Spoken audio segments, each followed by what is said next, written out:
This is an American housewife. She finds that each new trip to the local supermarket is enough to bring her to tears. Her dollars just won't buy what they once did, and her family's needs are increasing all the time. As prices continue to soar, she wonders where the terrifying trend will end. This couple retired 10 years ago with a perfectly adequate income. Now, in order to make ends meet, they have to cut back or even do without many things that they considered routine only a few years ago. They are even beginning to wonder if they'll be able to afford the home that they've lived in for 40 years. This young couple has been saving to purchase a home. They have begun to realize that the purchasing power of their savings is shrinking right before their eyes. The interest earned by their savings doesn't even match the lost value, and they are, in fact, going backwards. With the price of everything going up steadily, their ability to add to their savings has been cut, and they wonder about the future, too. This businessman is feeling the effects of steadily rising costs for materials, for labor, and especially for taxation. His profits are shrinking, and the squeeze affecting him has also affected his customers, so that the volume of his sales is also dropping. The future doesn't look very bright to him either. Problems such as these are occurring all over the United States. The cause is something called inflation.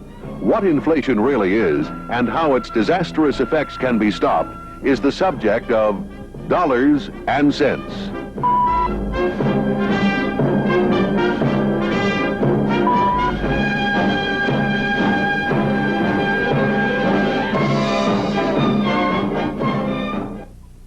Inflation is already a serious problem in the United States. But if the truth about inflation were known, the American people would demand a thorough house cleaning in Washington, D.C. Most Americans, if they had the truth about inflation, would also find their suspicions about the questionable dependability of the mass media confirmed. So what is it about inflation that should be known? The first thing that should be known is its definition. Most Americans believe that inflation is the condition of rising prices, but that definition is wrong. And finding a correct solution to a problem that is wrongly defined is impossible. If we consult a reliable dictionary, instead of relying on popularly held beliefs, we will find a very different story. Here, for instance, is the definition of inflation found in Webster's New 20th Century Unabridged Dictionary, 1957. Inflation, an increase in the amount of currency in circulation, resulting in a relatively sharp and sudden fall in its value and a rise in prices. Let us note that inflation is also an increase in the amount of credit, a type of currency. In this presentation, we shall confine our discussion to the constant increase of paper dollars. This definition does not say that inflation is rising prices. It says that inflation causes rising prices. Americans have been told and therefore believe that the effects of inflation, especially the rising prices, are in fact inflation itself. Consequently, all of us have been encouraged to treat the effect rather than the cause, a procedure which will not only not bring about the sought-after solution, but will frequently make any problem even worse. Treating the effect rather than the cause is done if a person pours ice water over a feverish child. What is needed instead is some remedy for the cause of the fever. Ice water in this instance can make the child's condition worse. What probably should be done is administer some antibiotics to attack the cause of the fever. So too, if we really wish to correct the problem of inflation, an attack upon the cause of rising prices and not upon the rising prices themselves is the only effective way to proceed. How does inflation, an increase in the amount of currency in circulation, result in the condition of rising prices? Simply because the creation of more dollars means that the value of all dollars has been reduced. The very presence of the additional currency makes all existing dollars less valuable. One reason why this is so is because of the increased ease with which dollars become available. But another reason is that whatever value the dollars are supposed to represent does not change, yet there are more dollars representing that value. Hence, each dollar is worth less. With cheaper dollars in circulation, a merchant must ask for more of them in return for his goods and services, a condition we note as a rise in prices. To illustrate the fact that inflation causes currency to lose value and prices to rise, consider that you are at an art auction. You have $1,000 to bid for paintings. Just as you are preparing to bid, a stranger walks into the room and gives $1,000 to half the persons at the auction, but not to you. The stranger has inflated the quantity of dollars at the auction. Now let's see what happens. When paintings are offered, those with the newly acquired dollars are able to bid past your limit. The price for paintings has gone up, and your dollars just aren't as valuable as when you arrived at the auction.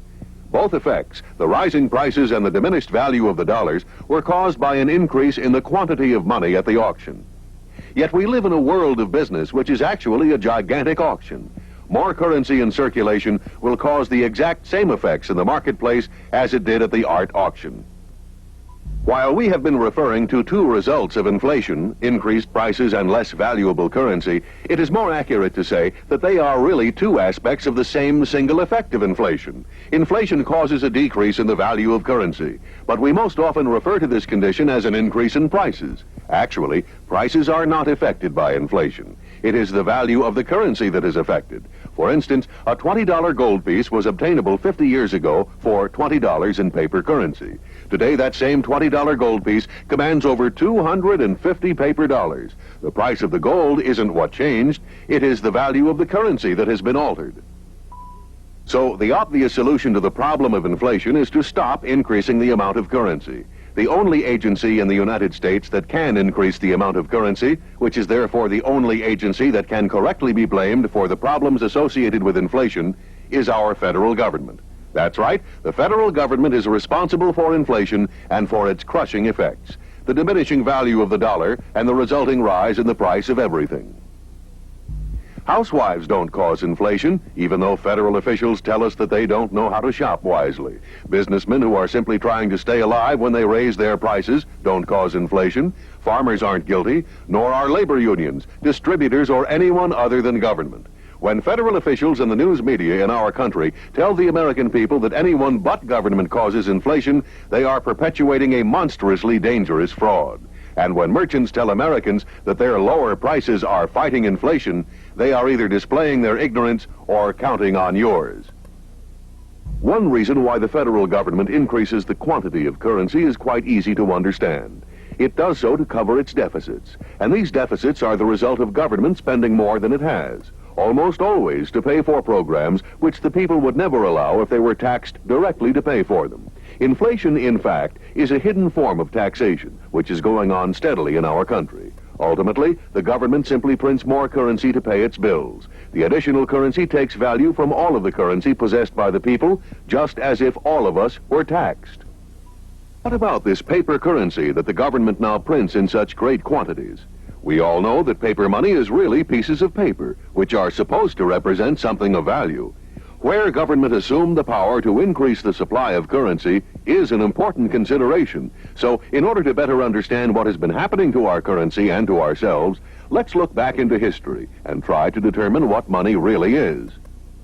To begin with, money should be defined as a medium for indirect exchange. When individuals exchange goods for goods or goods for services, they engage in direct exchange, the barter system. There is no medium of exchange used, no money. But as soon as someone trades his goods or services for something he does not intend to keep, in order to trade this new acquisition for something he wants very much, his first acquisition is being used by him as a medium for indirect exchange. For example, Mr. A trades his wheat to Mr. B for a cow. Mr. A then trades the cow to Mr. C for a wagon, which is what he really wanted for his wheat in the first place. The cow was a medium of exchange for Mr. A. It served exactly the same purpose for him that paper dollars do for us. What made the cow useful as money was the fact that it possessed value of itself to all parties concerned. In other words, the cow had intrinsic worth. That characteristic, intrinsic worth to all parties concerned, is absolutely essential for honest money. So let us begin to list the essential characteristics that any commodity must have if it is to serve as money. The first is intrinsic worth. In the example already cited, we saw that the cow had intrinsic worth, and that it was used as money. And while it may seem odd to us today, cattle actually were used as money in the past. Problems soon became obvious, however. One problem was the size of a cow, which prevented its use for small transactions without destroying the usefulness as money of the whole cow. Another was that of the size of the cow hindered its ability to be transported. And a third was the need to feed the cow. It soon became obvious that whatever was used as money must be divisible in order to be practical. So we add divisibility as another essential characteristic of money. And because the cow was not divisible, the use of cattle as money was discarded. At another time in history, tobacco was used as money. It possessed intrinsic worth and it was divisible. But whenever the tobacco rotted or spoiled, men discovered another necessary characteristic of money. It is that the commodity used as money must be durable. So we add durability to our list and note that tobacco is no longer used as money. Then we find such items as seashells being used as money. Their beauty gave them value. Their size enabled them to be used in conducting small transactions, and they were relatively durable. But when a large supply of seashells was found on a newly discovered beach, the introduction of all these into the system destroyed the value of all the seashells. What had happened was inflation, an increase in the quantity of currency. The rapid increase in the number of seashells first caused a lowering of the value of all the seashells, and then the seashells became worthless. In the process, some men acquired the goods of others, and then the whole economic system collapsed. These same disastrous effects of inflation can be expected whether the money is seashells, dollars, or anything. Therefore, another very important characteristic of money becomes obvious. Whatever is to be used as money must be relatively scarce, so that its value cannot be diluted through overabundance. Summarizing then, the commodity used as money should have the following characteristics. 1. Intrinsic worth. 2. Divisibility. 3. Durability. 4. Relative scarcity. These characteristics have not been decided upon by any economist, any professor, or any government. Instead, they have been determined by the accumulated experience of mankind throughout history. Using the benefit of that experience, then, what commodities have men turned to for use as money? Paper? Of course not. Paper has little intrinsic worth, it is not durable, and is certainly not scarce. The answer, of course, is precious metal, gold in particular, and in some instances, silver. Gold has intrinsic worth, a fact that is obvious because everyone is pleased to have it. Its divisibility is obvious, for it can be shaped into coins or bars and is useful as dust. Because gold is one of the few chemically inert metals, it will not even rust, much less spoil in almost any surrounding. It is very durable. And in those few places where gold is found in the earth, it is difficult to extract, meaning, of course, that gold is relatively scarce. Therefore, when gold is used as money, inflation, an increase in the quantity of money causing a destruction in its value, is next to impossible. Gold, therefore, has repeatedly been recognized as a very good commodity to choose for money. Silver is also useful as money because it, too, possesses these same characteristics, although in slightly lesser degrees than gold. When the use of gold as money increased, the problem of safeguarding an accumulation of it developed. Rather than store the gold in his home, thereby inviting thieves, a holder of gold would deposit it in a warehouse or vault established by some enterprising individual in the community. For each unit of gold that was deposited, the owner of the gold was given a warehouse receipt. With these warehouse receipts, then, began the use of paper certificates, which were not really money at all, but money substitutes. When an owner of gold transacted some business, he would transfer his claim on the gold by simply handing over the warehouse receipt. As long as it was known that gold was available to the holder of the warehouse receipt, this initial form of paper currency was honored everywhere in the community. But when the owner of the warehouse noted that very little of the gold in his vaults was moving in and out of the warehouse, he began a very clever but immoral practice. He printed some extra warehouse receipts and used them himself to acquire goods. There was no gold in the warehouse for these extra receipts, and if everyone who now had a receipt came to demand gold, the warehouse owner would have been exposed as a thief. What he had done was inflate the currency. He increased the quantity of money substitutes which the community had begun to consider money. He had actually stolen from everyone in the process because the value of all of the receipts had been reduced proportionately. He used that little bit of value from each warehouse receipt to acquire goods for himself.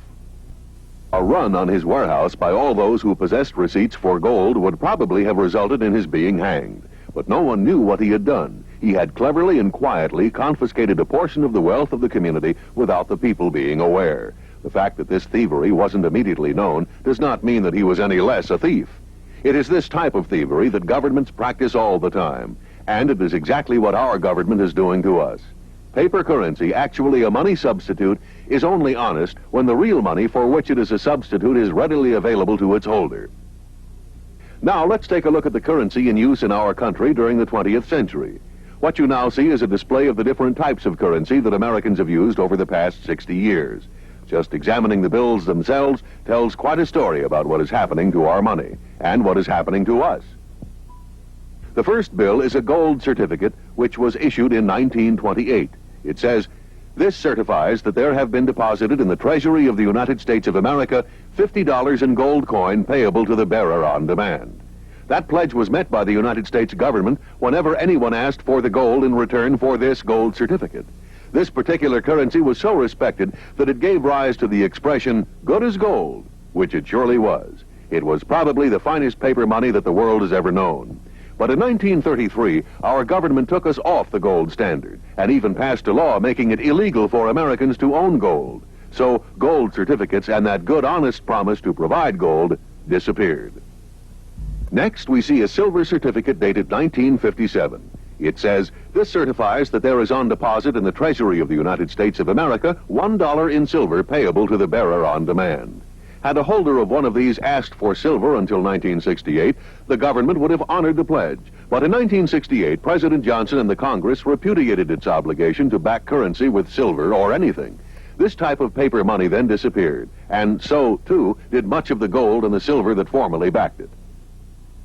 The next piece of currency in our display is the first of the Federal Reserve notes. We have previously shown two types of U.S. Treasury notes. What you now see is not a U.S. Treasury note, but a Federal Reserve note, issued by the government-created Federal Reserve System, our nation's central bank.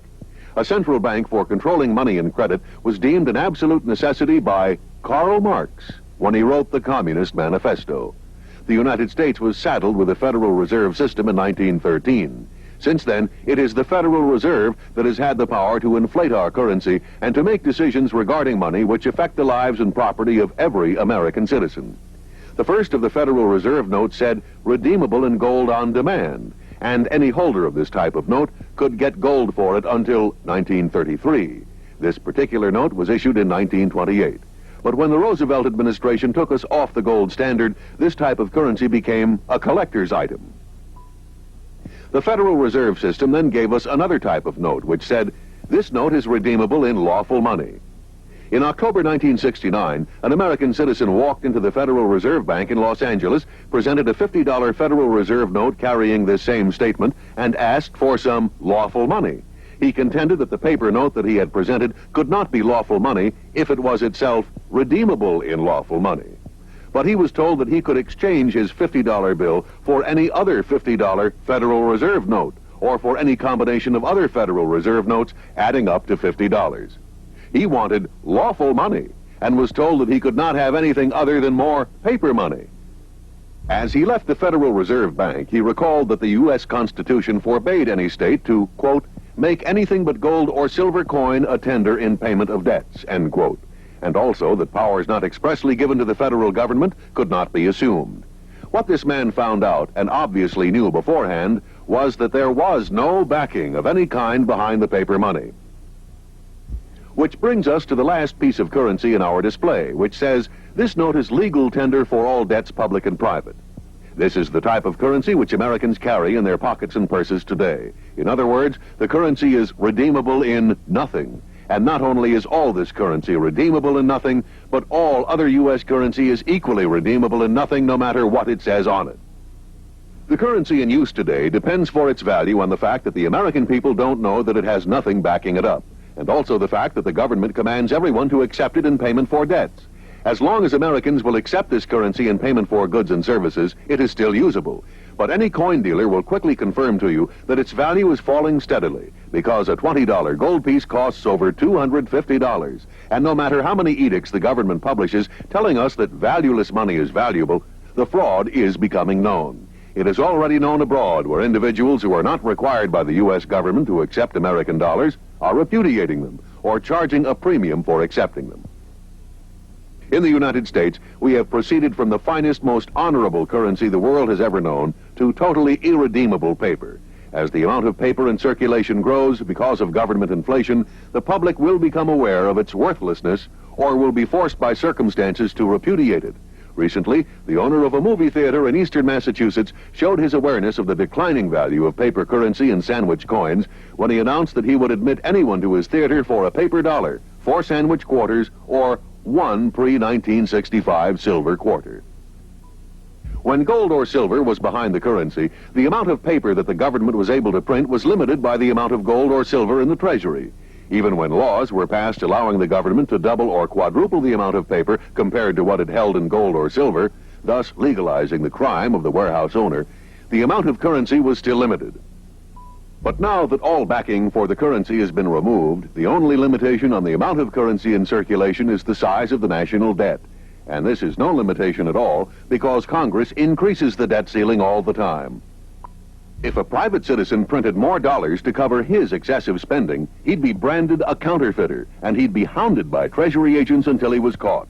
Counterfeiting, as we all know, is the printing of unbacked paper currency for the purpose of stealing.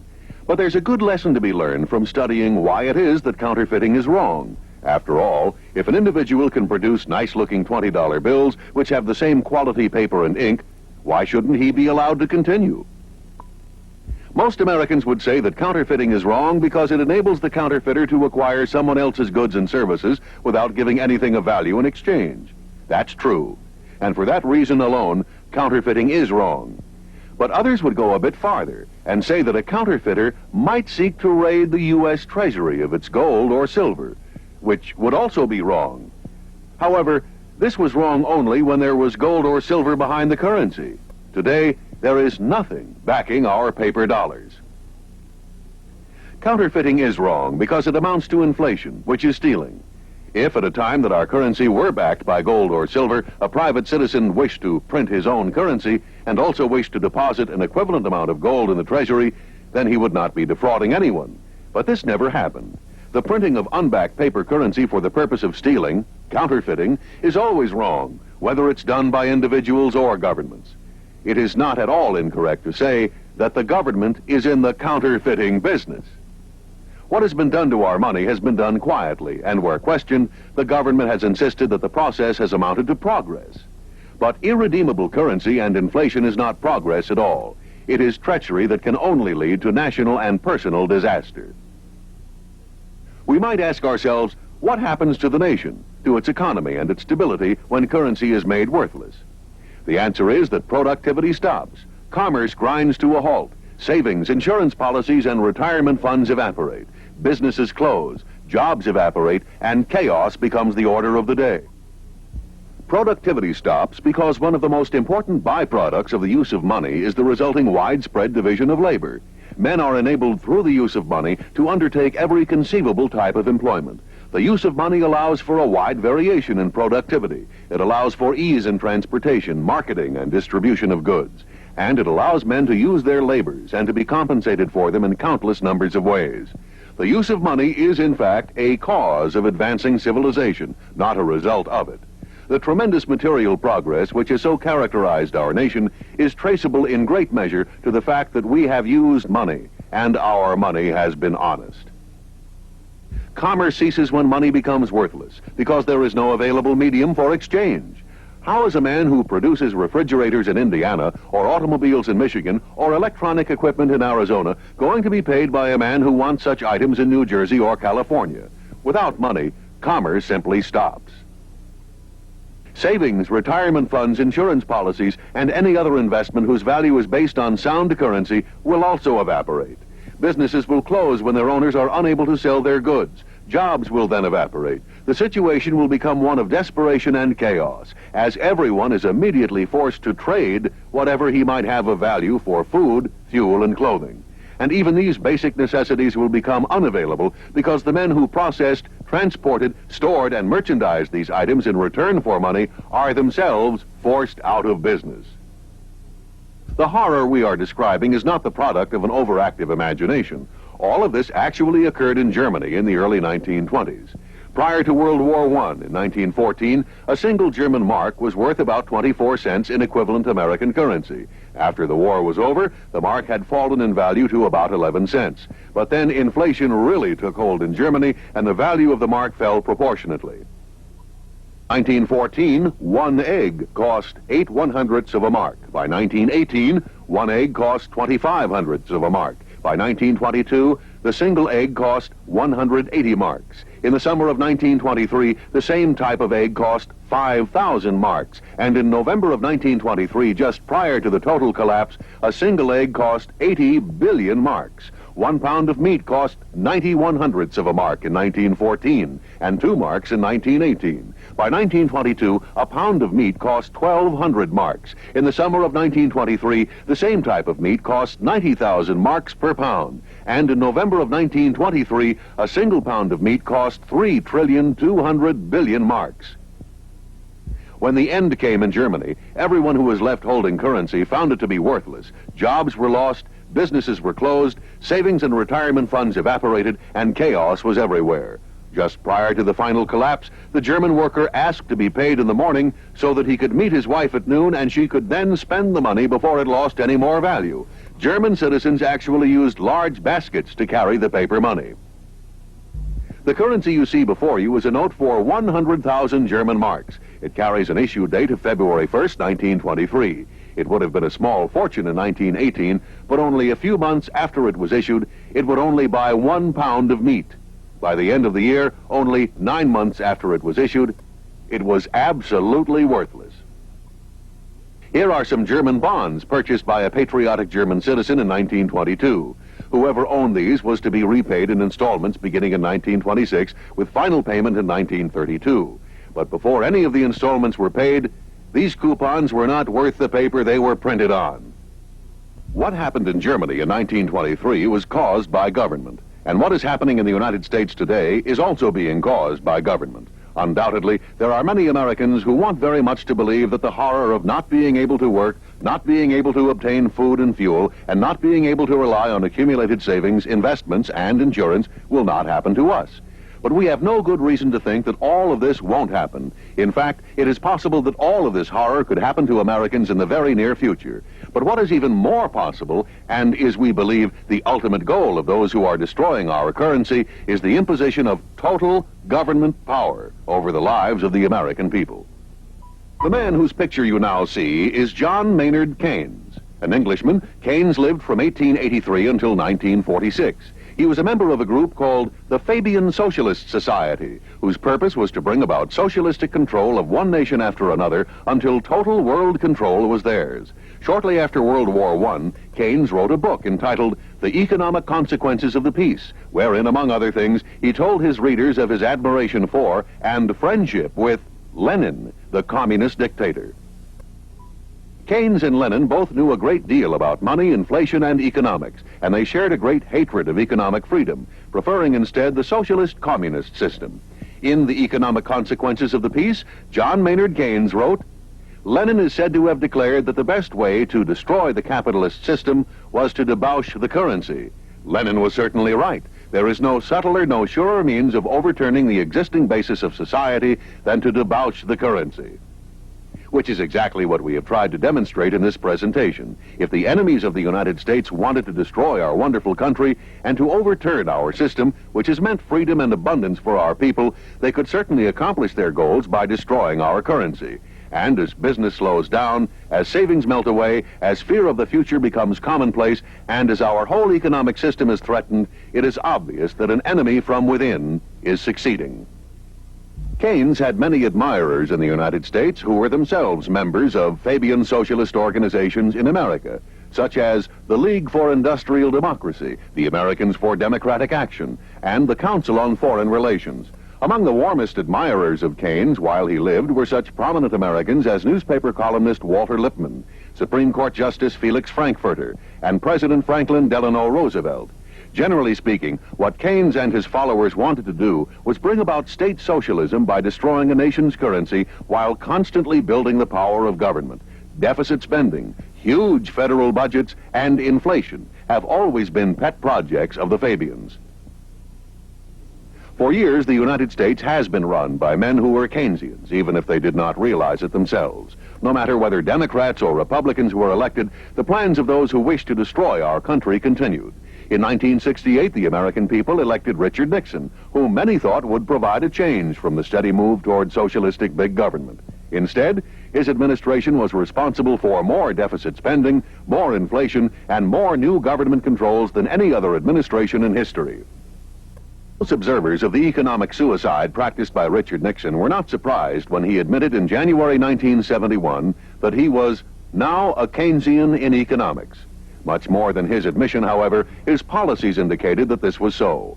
Under Richard Nixon, our currency was being destroyed. Our government was gaining control over us, and state socialism was staring us in the face. But after Richard Nixon was forced out of office, Gerald Ford's administration has only made matters worse. The names of some of the key players have changed, but the sinister game is still unfolding. Yes, inflation is a means whereby the government first confiscates the wealth of the people and then destroys their freedom. And while the officials of our government are consistently inflating the quantity of money, they deliberately deceive the people about inflation. Here, for example, we find Herbert Stein in July of 1974, while he was chairman of President Nixon's Council of Economic Ministers, telling the American people that they are the cause of inflation and that their self-discipline in spending is necessary to stop it.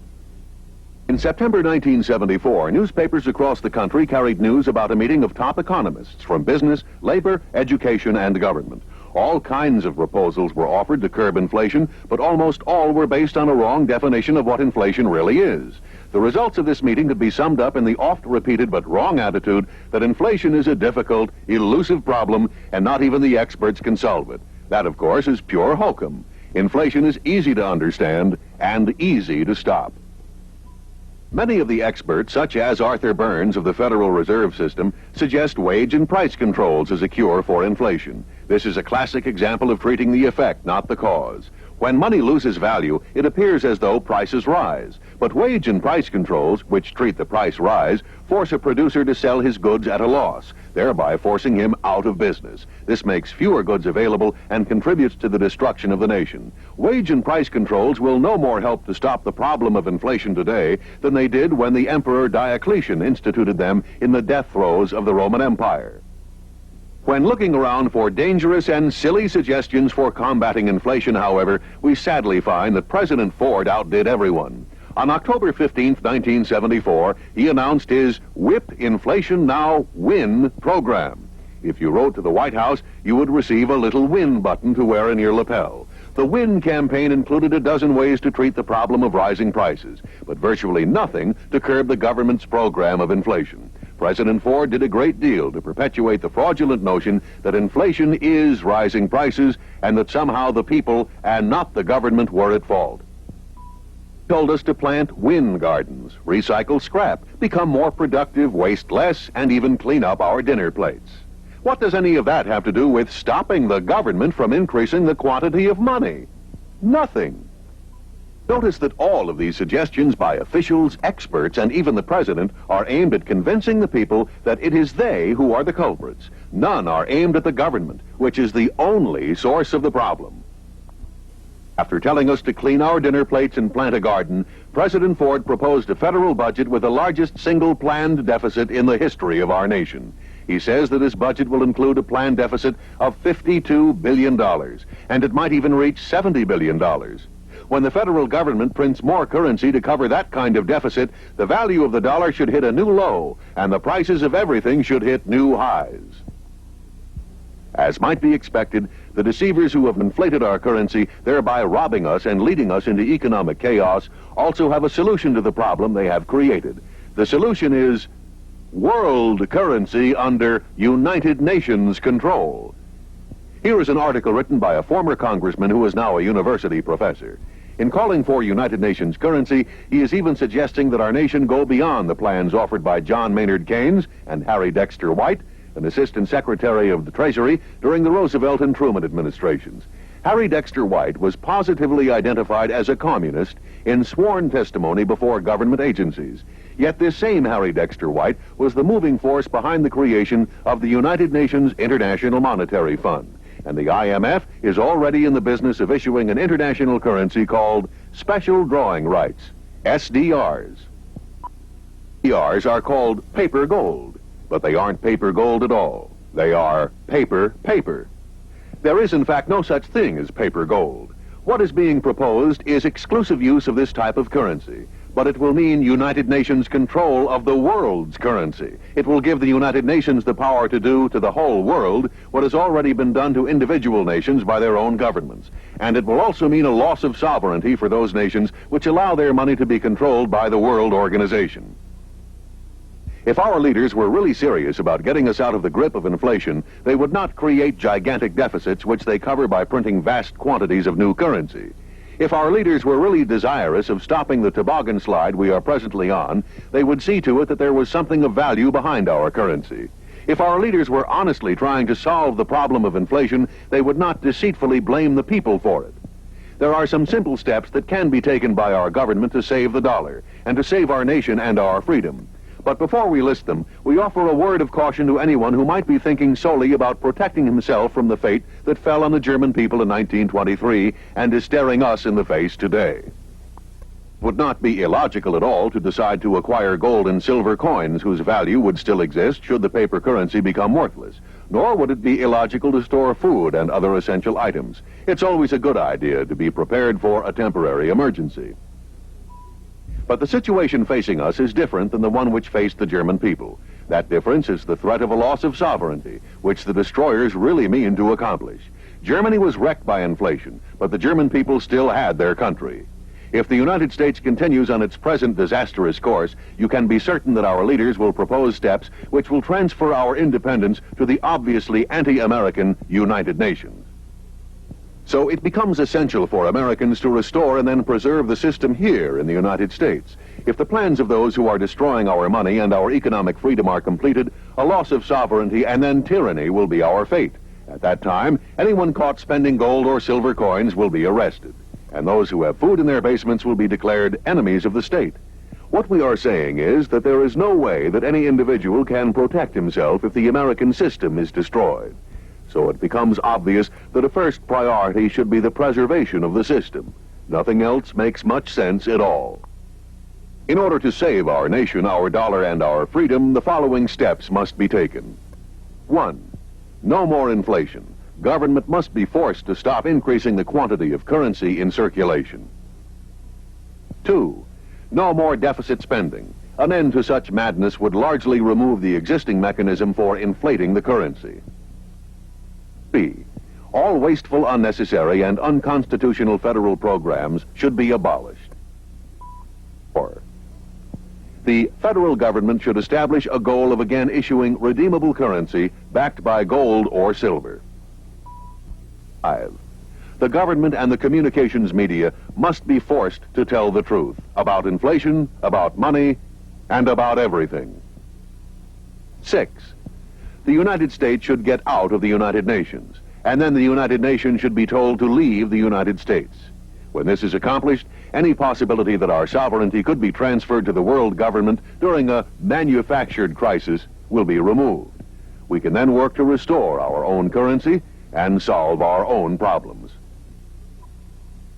To accomplish these goals, Americans must work together first to inform our fellow citizens and then to put pressure on our leaders to implement these important steps. Organizations like the John Birch Society's TRIM committees for tax reform immediately are exactly what are needed to create the awareness that will lead to correctly solving our problems. Americans, your own government and your press, television and radio are deceiving you about inflation. In addition, your government is steering our nation toward economic helplessness while setting the stage for a transfer of our independence. What could happen does not have to happen to us and to our country. If enough Americans are warned in time, the ravages of inflation and its consequences can be stopped by an aroused and determined public. And this is where each person counts. Tell the person who is showing this film to you that you want to help in the program to awaken the people of this great nation. Then roll up your sleeves and get busy in this great crusade. Help to show this film to others. Distribute literature which tells the unvarnished truth about inflation. Contact your congressmen and your senators and get others to do the same. In general, get informed and get involved. We can restore our currency, we can preserve our freedom and maintain our nation's independence. And then, with a sound dollar acting as the stimulus it once was, America will begin a new era of prosperity and abundance unparalleled in history. The opportunity is right before you. and the need could hardly be greater. We know that you won't fail to respond.